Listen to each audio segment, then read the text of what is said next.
Et quand le diable vous ignore, alors vous savez que vous faites quelque chose de mal. Attendez une minute. Je n'ai pas fini maintenant. Vous savez, le diable se dit « Oh non, laissez-le tranquille, c'est mon préféré ».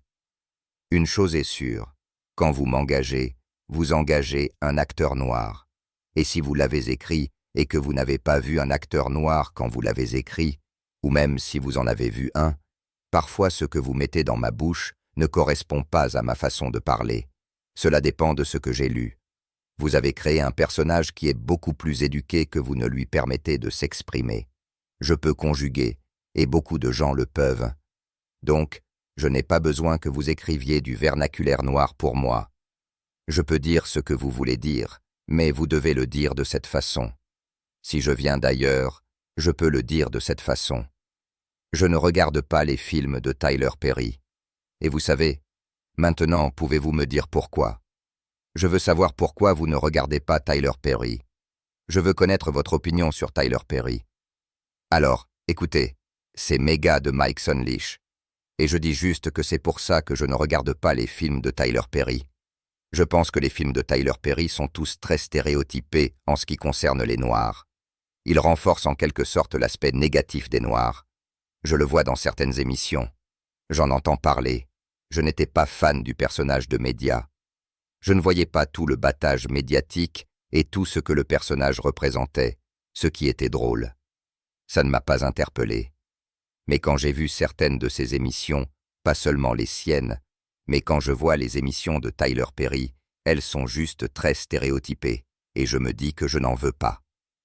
À quel moment se dit-on que ça suffit, Tyler Perry? À quel moment se dit-on qu'on ne regardera plus ces films tant que tu n'auras pas engagé des scénaristes? 7 minutes et 9 secondes. Je ne mens pas. Je suis à 7 minutes et 9 secondes de ce film, et c'est déjà l'une des choses les plus ridicules que j'ai jamais vues. Vous pensez probablement connaître Tyler Perry, le cinéaste milliardaire, le magnat noir le plus prospère d'Hollywood, l'homme qui a bâti un empire divertissant des millions de personnes. Mais voici ce dont personne ne parle. 2 des légendes les plus respectées du cinéma ont refusé de travailler avec lui. Pas à cause d'un conflit d'emploi du temps, pas à cause d'argent. Quand Denzel Washington et Samuel L. Jackson. Des hommes qui ont travaillé avec tout le monde, de Spike Lee à Steven Spielberg. Trahissant une ligne dure contre quelqu'un. C'est parce qu'ils ont découvert quelque chose que le public ne voit pas. Ce qu'ils ont trouvé va complètement changer votre façon de voir Tyler Perry pour toujours.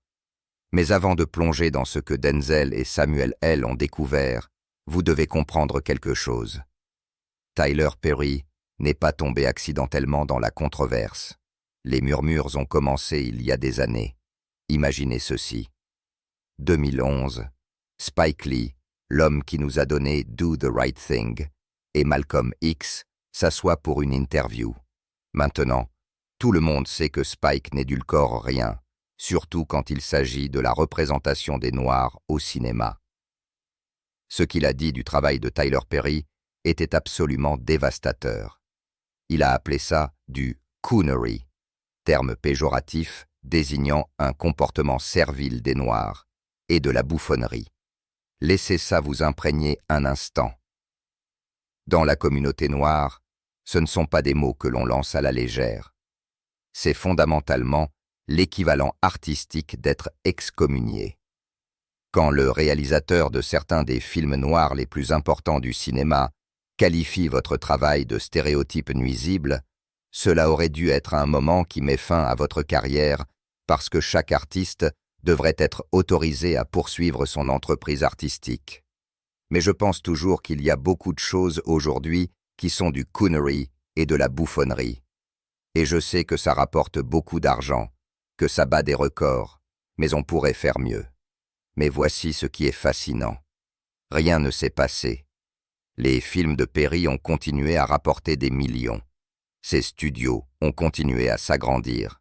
Hollywood a continué à lui faire des chèques, ce qui soulève la question de savoir pourquoi la critique n'a pas fait mouche. Parce que les murmures ne venaient pas que d'un seul réalisateur. Les salons de coiffure noirs à travers l'Amérique avaient ces conversations. Les dîners de famille sont devenus inconfortables lorsque le dernier film de Perry est sorti. Les penseurs universitaires ont commencé à disséquer les schémas nuisibles dans son récit, mais rien de tout cela n'a eu d'importance. Tyler Perry avait construit quelque chose de plus grand que la critique. Il avait construit un empire d'1 milliard de dollars. Et à Hollywood, l'argent parle plus fort que l'intégrité artistique. C'est alors que quelque chose d'intéressant a commencé à se produire. Certains acteurs de premier plan ont commencé à se séparer discrètement, pas publiquement, pas dramatiquement, juste par absence. Et parfois, l'absence parle plus fort que les mots, parce que Denzel Washington n'est pas n'importe quel acteur. Cet homme est une icône d'Hollywood depuis 4 décennies, mais il est aussi quelque chose de rare à Tinseltown. Le fils d'un pasteur qui n'a jamais eu peur de parler du bien contre le mal. Quand quelqu'un comme Denzel prend une position morale, vous feriez mieux de croire qu'il y a un principe spirituel derrière. Et ce qu'il a dit à propos d'Hollywood va vous époustoufler. Et quand le diable vous ignore, alors vous savez que vous faites quelque chose de mal. Attendez une minute. Je n'ai pas fini maintenant. Vous savez, le diable se dit « Oh non, laissez-le tranquille. C'est mon préféré. » Denzel a expliqué une fois sa philosophie sur la bataille spirituelle à Hollywood. Il a dit « Il y a un vieux dicton, quand le diable vous ignore, peut-être que vous faites quelque chose de mal. Parce que quand le diable regarde certaines personnes et pense « Laissez-le tranquille, c'est mon préféré. » Mais inversement, quand le diable vient après vous, c'est peut-être parce que vous essayez de faire quelque chose de bien. Réfléchissez à cette logique pendant une seconde.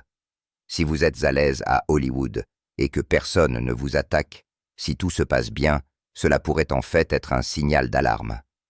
Mais lorsque des forces puissantes commencent à vous attaquer pour avoir dit la vérité, cela signifie que vous êtes probablement du bon côté.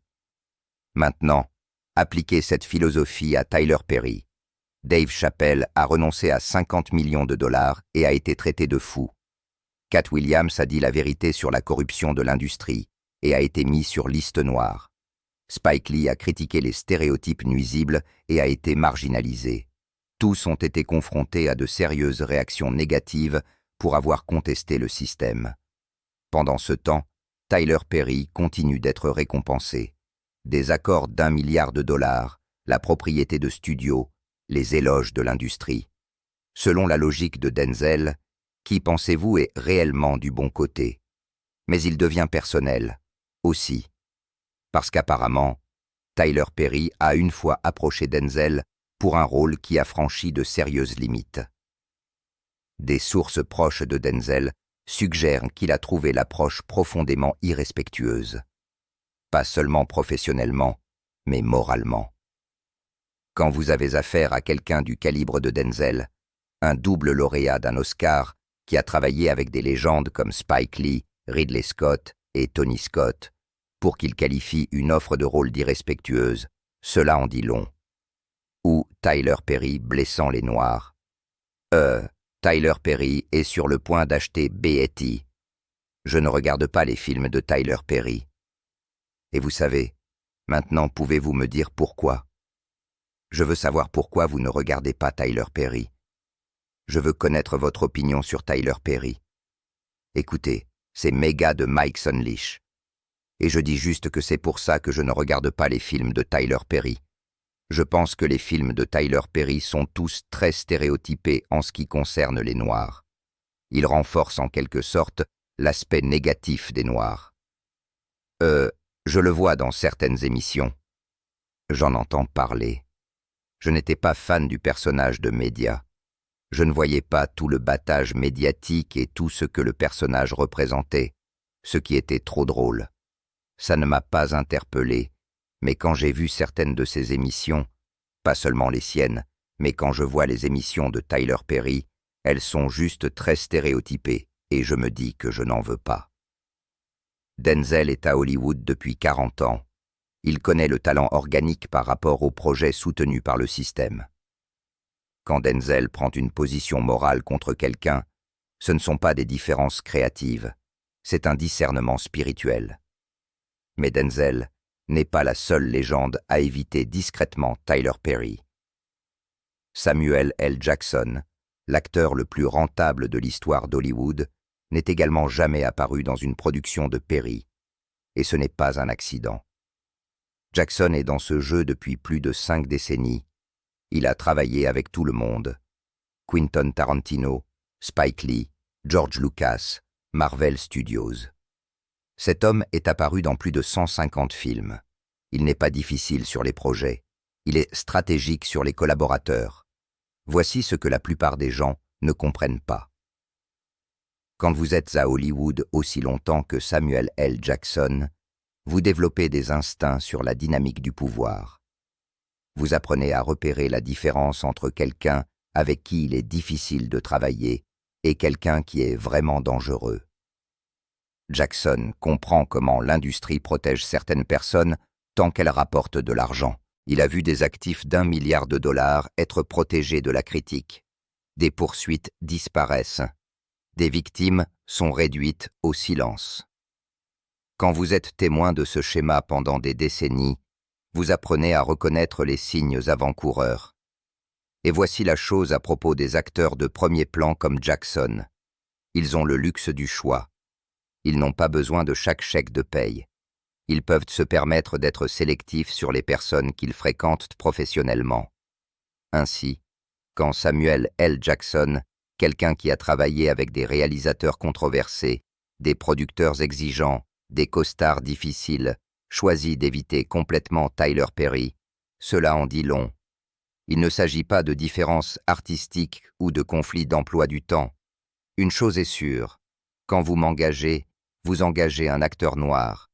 Et si vous l'avez écrit et que vous n'avez pas vu un acteur noir quand vous l'avez écrit, ou même si vous en avez vu un, parfois ce que vous mettez dans ma bouche ne correspond pas à ma façon de parler. En fonction de ce que j'ai lu, vous avez créé un personnage qui est beaucoup plus éduqué que vous ne lui permettez de s'exprimer. Je peux conjuguer, et beaucoup de gens le peuvent. Donc, je n'ai pas besoin que vous écriviez du vernaculaire noir pour moi. Je peux dire ce que vous voulez dire, mais vous devez le dire de cette façon. Si je viens d'ailleurs, je peux le dire de cette façon. Il s'agit de normes professionnelles. Il s'agit de reconnaître des schémas que les jeunes acteurs pourraient manquer.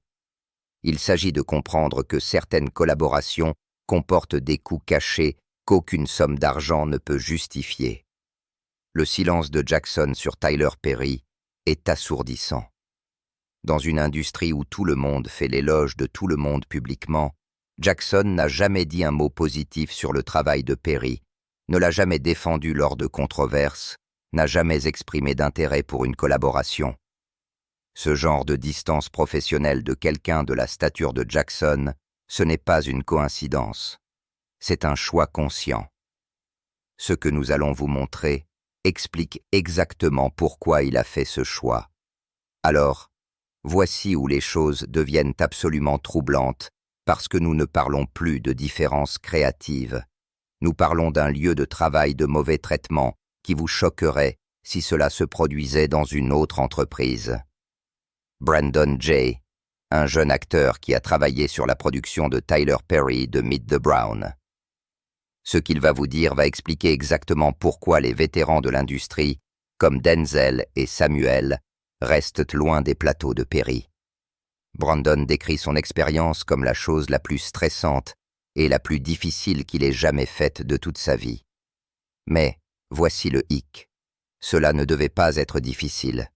C'était une émission de comédie. Je me souviens que la personne que je voulais le plus impressionner était M. Perry. Je l'ai toujours admiré, et il était juste assis sur le côté à me regarder. Il me regardait juste comme s'il attendait que je fasse quelque chose. J'avais l'impression qu'il était sur le point de me virer. Tout le monde s'attend à ce que je sorte quelque chose. Ils ne me laissent même pas finir la 3e prise. Ils disent « Coupez, coupez, coupez ». La méthode Tyler Perry est absolument folle. Alors que les émissions de réseau régulières prennent une semaine entière pour filmer un épisode, les productions de Perry exigent que les acteurs terminent un épisode entier en quelques jours. Imaginez cette pression. Apprendre des scripts, répéter des scènes, jouer parfaitement, le tout en 24 heures. Mais ce n'est que le début. Brandon a passé des jours à mémoriser tout son script. Il connaissait chaque ligne, chaque réplique, prêt à livrer une performance professionnelle. Puis, Tyler Perry est entré dans la pièce. Tout a changé instantanément. Perry a regardé toute la répétition et a détesté ça. Pas de petits ajustements, un rejet complet. Sur le champ, Perry a commencé à réécrire tout le script, donnant à Brandon de nouvelles lignes pendant que le réalisateur restait impuissant à l'écart. Je craque, je crie, je hurle, je pleure. Pas parce que je jouais, mais je ressentais ces émotions à cause de l'ampleur de la situation. Puis vint la manipulation. En pleine scène, Perry a décidé que le personnage de Brandon devrait soudainement être gai et avoir un béguin pour son tyran. Ce n'était pas ce pourquoi Brandon avait auditionné. Ce n'était pas le personnage pour lequel il s'était préparé pendant des semaines. Mais voici la partie brutale. Tout le monde savait que si Brandon s'y opposait, il serait renvoyé immédiatement.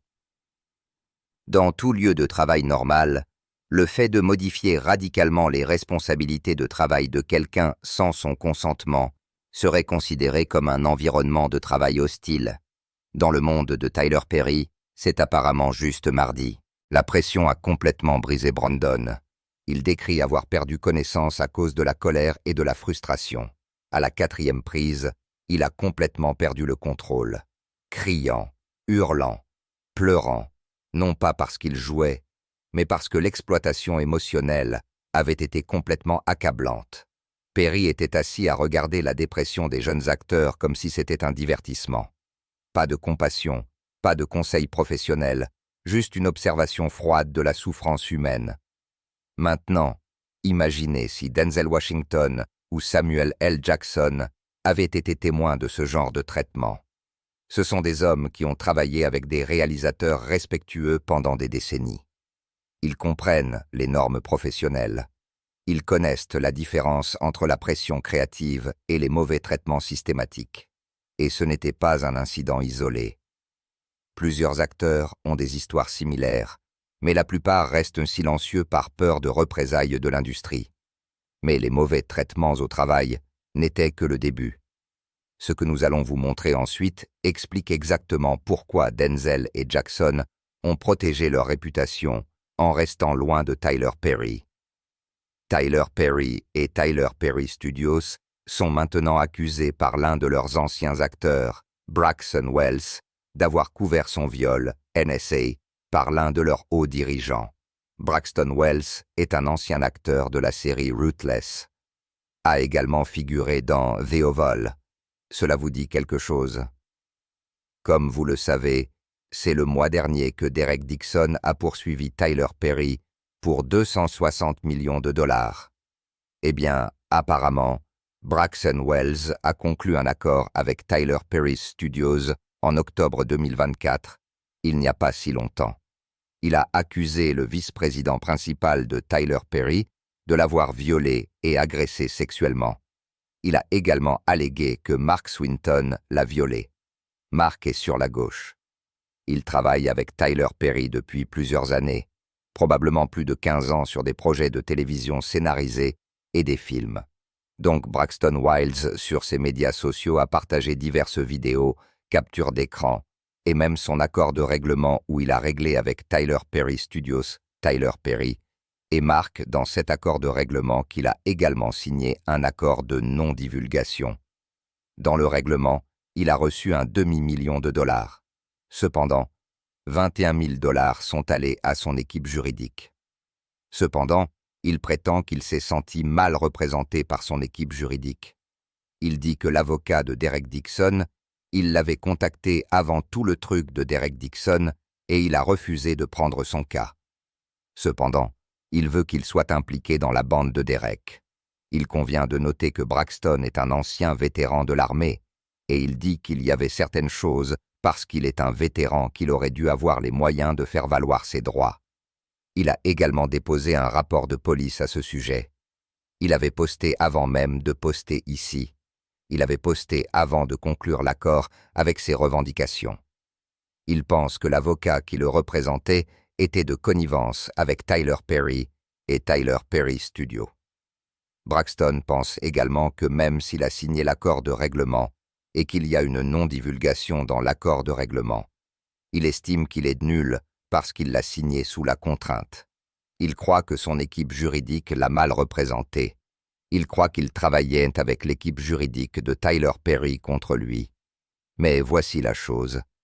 Bien que les gens règlent pour une variété de raisons différentes au sein du règlement, il est dit qu'ils ne revendiquent pas Tyler Perry Studios, Mark ou Tyler Perry.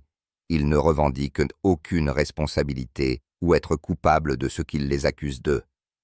Cependant, comme je l'ai dit, les gens règlent pour différentes raisons.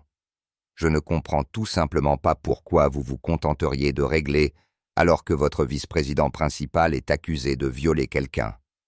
Selon Braxton, il allègue que Tyler Perry et Tyler Perry Studios couvrent Derek Dixon, un acteur qui est apparu dans 85 épisodes de The Oval de Tyler Perry. En juin 2025, Dixon a déposé une plainte dévastatrice de 260 millions de dollars contre Perry, avec des allégations si graves qu'elles pourraient détruire tout l'empire de Perry. Selon le dépôt détaillé du tribunal de Dixon, il ne s'agissait pas de palpation aléatoire. Il s'agissait d'une exploitation déguisée en mentorat de carrière. Perry aurait repéré Dixon travaillant comme personnel événementiel lors d'une fête en 2019 et lui aurait immédiatement offert des opportunités d'acteur. Le schéma que Dixon décrit est absolument glaçant. D'abord les cadeaux coûteux, les voitures surprises, les promesses de rôles plus importants. Puis sont venus les messages inappropriés. La plainte de Dixon comprend des preuves textuelles réelles où Perry aurait demandé « Qu'est-ce qu'il faudra pour que tu aies des relations sexuelles sans culpabilité ?» Tyler Perry faisait pression sur les gens pour qu'ils regardent Netflix avec lui de force. Si vous ne savez pas ce que cela signifie, regardez dans les commentaires. Maintenant, c'est important parce que les rumeurs sont la façon dont ces grandes affaires commencent en premier lieu. Et voici où cela devient vraiment sombre. Dixon affirme que Perry a utilisé la tactique du quid pro quo, promettant l'avancement de carrière en échange de soumission sexuelle. Lorsque Dixon a refusé les avances, Perry aurait menacé de faire mourir son personnage dans la série. La poursuite décrit plusieurs incidents d'agression présumés. Une allégation troublante implique Perry entrant dans la chambre d'amis de Dixon sans y être invité et le palpant physiquement. Une autre décrit Perry coinçant Dixon dans une remorque et l'agressant sexuellement. Après chaque incident présumé, Perry exprimait apparemment de faux remords et offrait des incitations de carrière, des augmentations, de meilleurs rôles, des promesses de développer son propre pilote de télévision. Des tactiques de manipulation classiques conçues pour garder les victimes silencieuses. Et Dixon n'est pas le seul. Braxton Wells, un autre ancien acteur de Perry, aurait conclu un accord avec Perry Studios pour 500 000 $ en octobre 2024, après des allégations similaires. L'accord comprenait des accords de non-divulgation, mais Wells affirme maintenant qu'il a signé sous la contrainte et croit que son équipe juridique travaillait contre lui. Puis il y a Christian Keyes, un chanteur de gospel qui essaie de dénoncer Perry depuis des années. Keyes affirme qu'il a des enregistrements de Perry lui offrant de l'argent pour enlever ses vêtements et avouant qu'il garde plusieurs jeunes hommes noirs sur la liste de paye à des fins inappropriées. Keyes explique pourquoi ces allégations continuent de faire surface. Parfois, ce sont nos propres gens. Parfois, ce sont nos propres héros. Parfois, ce sont les personnes mêmes que nous déifions et admirons. Une fois que ce harcèlement a commencé, je me suis dit « Eh bien, je dois me protéger parce que je dis non et je ne veux pas que cette personne, aussi puissante soit-elle, essaye de nuire à mon travail. » Maintenant, vous comprenez pourquoi Denzel Washington et Samuel L. Jackson, Des hommes qui ont bâti leur carrière sur l'intégrité et les normes professionnelles refuseraient de s'associer à quelqu'un faisant face à ce genre d'allégations. Les avocats de Perry qualifient ces accusations d'escroquerie inventées par des personnes essayant d'obtenir de l'argent d'une cible riche. Mais lorsque plusieurs victimes racontent des histoires similaires, lorsqu'il y a des documents et des preuves présumées, lorsque des règlements continuent de se produire discrètement, des schémas émergents. Mais même avant que ces bombes atomiques juridiques ne soient larguées, il y avait une autre raison pour laquelle des acteurs respectés comme Denzel et Samuel L. Jackson se tenaient à l'écart de Tyler Perry. Sa formule artistique causait déjà de graves dommages à la représentation des Noirs. Écoutez ce témoignage déchirant d'une femme noire ordinaire qui est fatiguée de se voir dépeindre négativement. Elle explique comment Perry a bâti des milliards sur le dos de la douleur des femmes noires. Sa formule montre constamment les femmes noires comme des victimes travailleuses et en difficulté qui ont besoin d'être sauvées par des hommes. Où sont les histoires de Legally Blonde pour les femmes noires? Où sont les récits valorisants? Au lieu de cela, les personnages de Perry renforcent les stéréotypes nuisibles qui font que les femmes noires ont honte de leur représentation dans les médias. Je ne regarde pas les films de Tyler Perry. Et vous savez, maintenant pouvez-vous me dire pourquoi? Je veux savoir pourquoi vous ne regardez pas Tyler Perry. Je veux connaître votre opinion sur Tyler Perry. C'est méga de Mike Unleash. Et je dis juste que c'est pour ça que je ne regarde pas les films de Tyler Perry. Je pense que les films de Tyler Perry sont tous très stéréotypés en ce qui concerne les Noirs. Ils renforcent en quelque sorte l'aspect négatif des Noirs. Je le vois dans certaines émissions. J'en entends parler. Je n'étais pas fan du personnage de média. Je ne voyais pas tout le battage médiatique et tout ce que le personnage représentait, ce qui était drôle. Ça ne m'a pas interpellé. Mais quand j'ai vu certaines de ces émissions, pas seulement les siennes, mais quand je vois les émissions de Tyler Perry, elles sont juste très stéréotypées, et je me dis que je n'en veux pas. BET, Black Entertainment Television, le pire réseau que j'ai jamais rencontré, le plus bas doute, le plus sale, celui qui exploite le plus les Noirs, à part Tyler Perry. Merci à Tyler Perry d'exploiter les femmes noires, et cela empire. Il y a un schéma troublant à Hollywood, dont des comédiens comme Dave Chappelle et Katt Williams nous mettent en garde depuis des années. La pression exercée sur les hommes noirs pour qu'ils portent des robes pour la comédie. Il est possible qu'il n'y ait rien de plus drôle qu'un gars en robe. Dave Chappelle a célèbrement renoncé à 50 millions de dollars plutôt que de compromettre ses principes. Lorsque les producteurs ont exigé qu'il porte une robe pour une scène, Dave a refusé et a posé la question cruciale. Pourquoi nous mettez-vous dans ces robes? Pendant ce temps, Tyler Perry a bâti toute sa marque autour de Medadia, un homme noir travesti. Il vaut plus d'1 milliard de dollars à jouer des personnages stéréotypés qui renforcent exactement le genre d'imagerie dont Dave s'est éloigné. Katt Williams relie cela à quelque chose d'encore plus sombre, le contrôle à Hollywood. Que vous croyiez aux théories de l'Illuminati ou non, Katt parle vraiment de structures de pouvoir qui récompensent certains comportements et en punissent d'autres. Je trouve bizarre que chaque fois qu'il est sorti, les gens parlaient de lui. Les gens lui manquaient de respect. Tyler Perry faisait tout ce qui était en son pouvoir pour le faire taire. Maintenant, un homme blanc sort. Maintenant, c'est plus important. Oh mon Dieu, Tyler Perry, lui. Et Christian? Personne ne parle de Christian, n'est-ce pas? Je trouve vraiment bizarre que les Noirs ignorent le fait que les personnes riches, les Noirs riches, s'enrichissent sur notre dos et que nous continuons à soutenir leur comportement. Ils ont de l'argent pour faire taire les gens et nous continuons à soutenir leur comportement. Et puis, des années et des décennies plus tard, voici l'affaire Diddy. Je ne veux pas en entendre parler parce que vous avez tous vu les choses qui sont arrivées aux Noirs, mais vous vous en souciez seulement quand c'est une personne non noire. Le schéma est clair. Dave Chappelle a refusé de faire des compromis et a été traité de fou. Cat Williams a dit la vérité et a été mis sur liste noire. Spike Lee a critiqué les stéréotypes nuisibles et a été marginalisé. Pendant ce temps, Tyler Perry continue d'être récompensé pour avoir perpétué exactement ce contre quoi ces artistes conscients se battaient.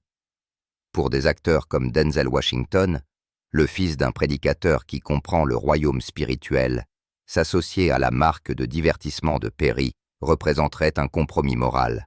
Pour Samuel L. Jackson, quelqu'un qui a travaillé avec des réalisateurs qui élèvent les histoires noires.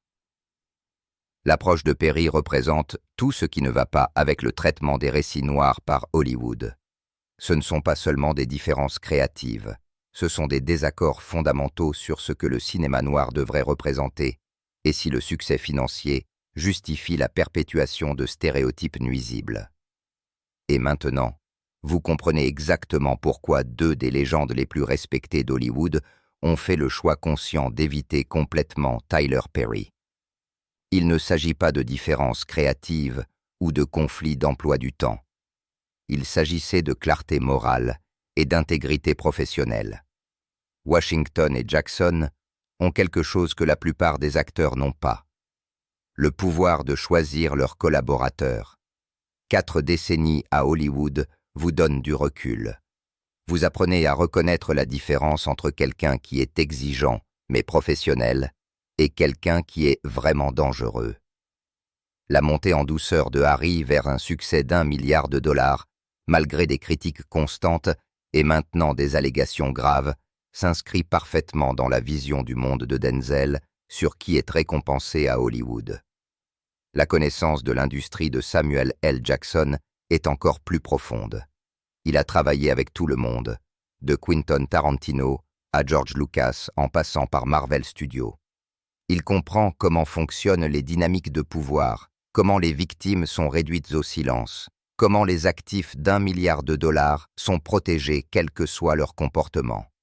Les deux hommes ont bâti leur réputation sur l'excellence professionnelle et l'intégrité personnelle.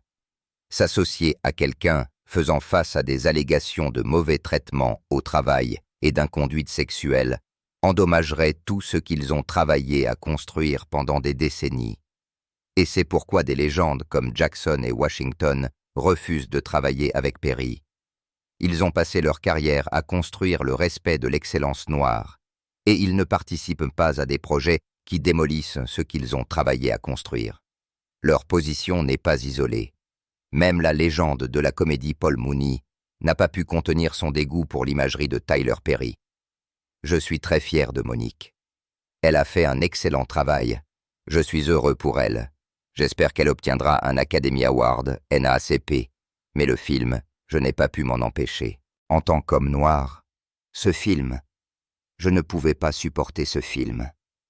J'ai été très offensé par ce film. Ce film était fou. Oui, Oprah, et quel que soit le nom de l'autre homme, cet homme qui s'habille comme une dame. Comment s'appelle-t-il? Oui, celui qui a la maladie d'Alzheimer. Il vient de Dieu. C'est un homme. Il reste juste dans la robe. Il ne peut pas s'en empêcher. Je veux des trucs positifs. Je ne sais pas, et en tant qu'homme noir en Amérique, nous ne sommes pas des acteurs et actrices ou une femme noire. Quand nous jouons un rôle, les gens pensent que c'est une émission de télé-réalité. Quand Superfly est sorti, ils pensaient que tous les hommes noirs étaient des proxénètes. Quand ils vont voir ces films avec des noirs, ils croient ce qu'ils voient. Un acteur blanc, il joue. Vous ne pensez pas que chaque homme blanc est Jason ou chaque homme blanc est psychopathe dans ce film. C'est un acte. Mooney a compris que la représentation compte. Quand vous mettez des images dommageables à l'écran, vous ne faites pas que divertir. Vous façonnez la façon dont les gens voient toute une communauté. Les films de Harry exploitent ce biais racial, utilisant des acteurs noirs pour renforcer les stéréotypes négatifs, tout en se cachant derrière la défense du simple divertissement. Dans une industrie où les acteurs de premier plan travaillent régulièrement avec plusieurs réalisateurs et producteurs, le fait que ni Jackson ni Washington ne soit jamais apparu dans une production de Perry. Est statistiquement impossible, à moins que ce ne soit intentionnel. Ils ne se contentent pas de protéger leur propre réputation, mais ils donnent l'exemple aux jeunes acteurs noirs. Ils montrent que le succès ne nécessite pas de compromettre vos valeurs, que l'argent ne vaut pas votre dignité, que l'intégrité artistique compte plus que les chiffres du box-office.